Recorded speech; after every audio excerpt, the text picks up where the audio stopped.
What's up, YouTube? You already know what it is. We're back with another episode of Invest in Myself. So today we'll be going over how to become a power couple so that everybody can be on the same page and start building that generational wealth together. So when we think of power couples, you got your Jay-Z, Beyonce's, your Russell Wilson, Sierra's, Jada and Will Smith, the people that we idolize. And it just raises the question, how can two talented people be on the same wavelength and build that generational wealth together? So I'm gonna go over some steps me and my girl took before we established a goal of how we were going to build our wealth. So before we get into the steps, I just want to let everybody know it is my girlfriend's birthday, and I just want to tell the world how amazing she is.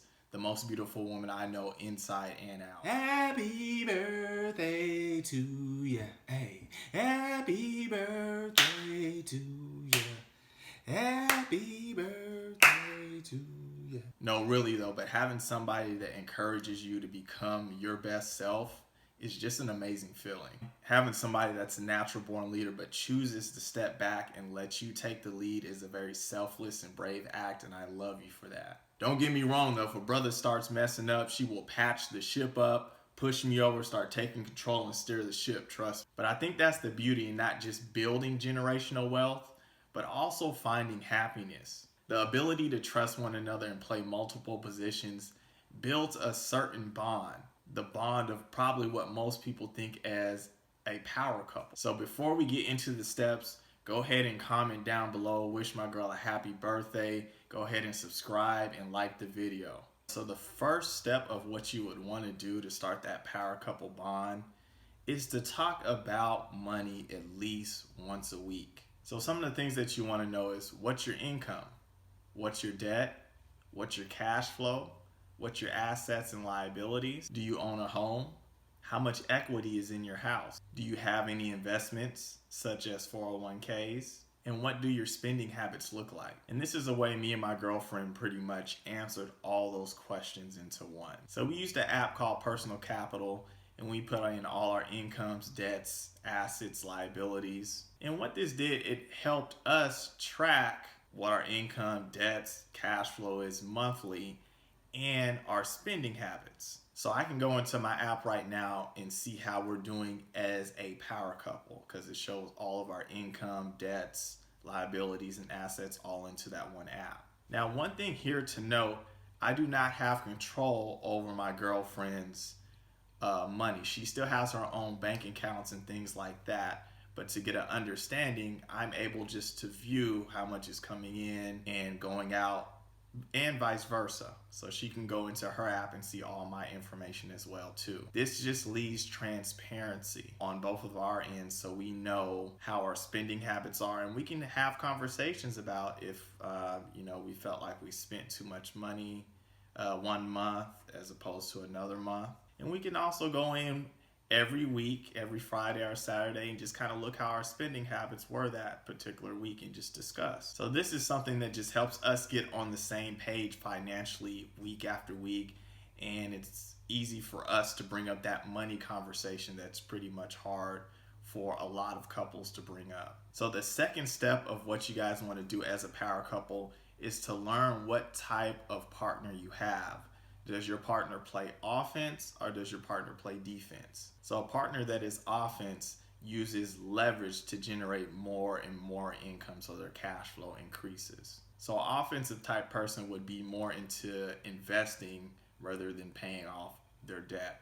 So a defensive type of person would be somebody that loves to pay off debt. So think of like a Dave Ramsey type of person where they're not going to invest until everything is paid off and owned, and then after everything has zero that we owe, then we'll start investing. So just know that one way is not particularly better than the other way, but you do want to know your partner so you can get on the same page and start to creating a goal. So for example, I'm more of an offensive type of player. I like to use leverage to create more passive income in regards to rental properties, pull from this property to get a HELOC to get another property. Now my girlfriend, she's more of a Dave Ramsey, hey, let's pay all of our debts down first and then we can start investing later. Now we've learned to balance things out so we can become that power couple.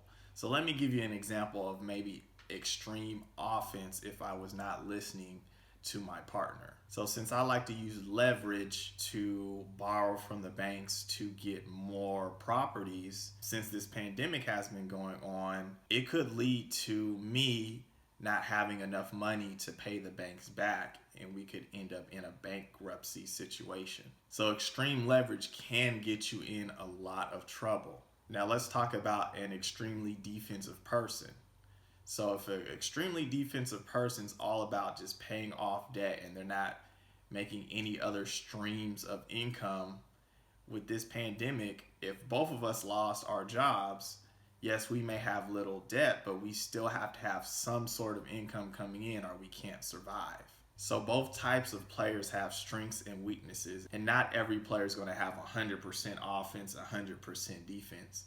Everybody's going to be closer to the middle, but one player might lean more towards offense and the other player might lean more towards defense. So you guys want to get a feeling of, hey, what type of partner are you? Are you more leveraging? Are you more, hey, let's focus on paying off this debt? All right, so third step to creating that power couple bond. You want to know what your partner's strengths and weaknesses are. So let's say if you're planning a business, one person may be a numbers person, the other person may be a networking person. You guys can work together to create a business. Learning the strengths and weaknesses of your partner can help you guys create different roles and holding each other accountable for that role. So for example, I'm a numbers person. I'm the one looking at the rental properties, the value of the property, what we would get out of rent, and looking at the overall rate on investment. So my girl's a social bug and she's into networking. So she would be the one flying down to the properties, taking a look at them, seeing if we can get other people to fix them up, and just overall just making a better network and a team for us. So she's definitely the go-getter between us. And before we get into the next step, I just want to tell you guys a quick short story of how me and my partner got into real estate investing. So me being a numbers guy, I always did my research and I always wanted to get a rental property. Now, one day I just brung it up to my partner. Hey, I done some research. I got the numbers. I think we can make a pretty good profit. I'm off of getting rental properties. No joke, the next day, my girl, she buys a plane ticket and says, hey, I'm going down to Kansas so we can get a property like you said. And me, I'm nervous. I've always had an excuse why I didn't want to do it, or it's not the right time that I needed research. But I couldn't chicken out now because she already got the plane ticket and this thing was going to happen. Now, granted, our first rental property was probably the worst investment out of all our rental properties, but it was valuable experience that I did gain. Now, it does flip a little bit of a profit, so we do gain a little passive income towards it, but I will have to do a video of the full story of our first investment property. It's funny. So even though I get all the credit in regards to investing in rental properties, my girl is literally the one that started us on this path. All right, so next step, once you find your partner's strengths and weaknesses, you have to make a goal. What are you guys trying to accomplish? So the first step to achieving anything is precisely figuring out what are you after. This could be being able to travel anytime you want to, paying off all your debt, both partners gaining higher education, and maybe just building wealth to pass down to your children. Once you're able to figure out what you guys' specific goal is, you can start moving as a unit, as a team, as a power couple. And just know that you can have several goals. Like me and my girl, we probably have about 10 goals a year. Now, do we hit all 10 of our goals? No, but I always try to aim high so I can just look back and say, hey, man, I got about 6 out of the 10 goals that I wanted to do this year. So get as many goals as you want to, write them down, and just kind of be specific about the goals. And last step, once you create your goals, you have to create a plan on how to achieve these goals. So a quote that I live by, failing to plan together is the same as planning to fail together. So after you create your goals, prioritize which goals are going to be first, second, third, fourth, etc. For example, me and my partner, we usually like to balance out our goals. Since I'm an offensive person, I love using leverage.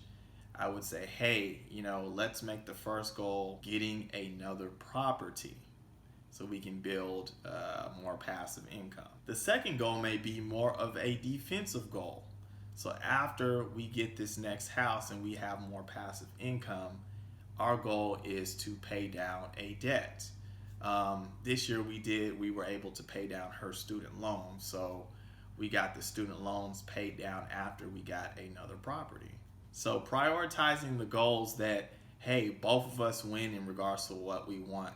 Let's make a goal specifically, maybe more of an offensive goal. So this can kind of get me pumped up after we do this. Let's do a more of a defensive goal and get a debt paid off. This is a key step to get you and your partner consistently motivated. So you never want to make the goal specifically always about you, because the other partner, your partner may just slack off and you guys aren't going to get anything accomplished. So always kind of trade off and on and making sure that everybody's on the same page so you guys can become that power couple. Now again, these are steps that me and my girl took before we start building wealth together and coming up with ideas of how it can best help us in our happiness and our relationship. So I hope this video has helped you and your partner strengthen your bond and take steps on how to become a team and move as one when building wealth and achieving your financial goals. If you guys have not subscribed yet, go ahead and hit that subscribe button, that like button. And if there are any videos that you want me to do, go ahead and put it down in the comments, and I'm glad to do a video on anything in regards to building generational wealth. Thanks for tuning in to Invest in Myself. And like always, I will see you guys next week. Peace out.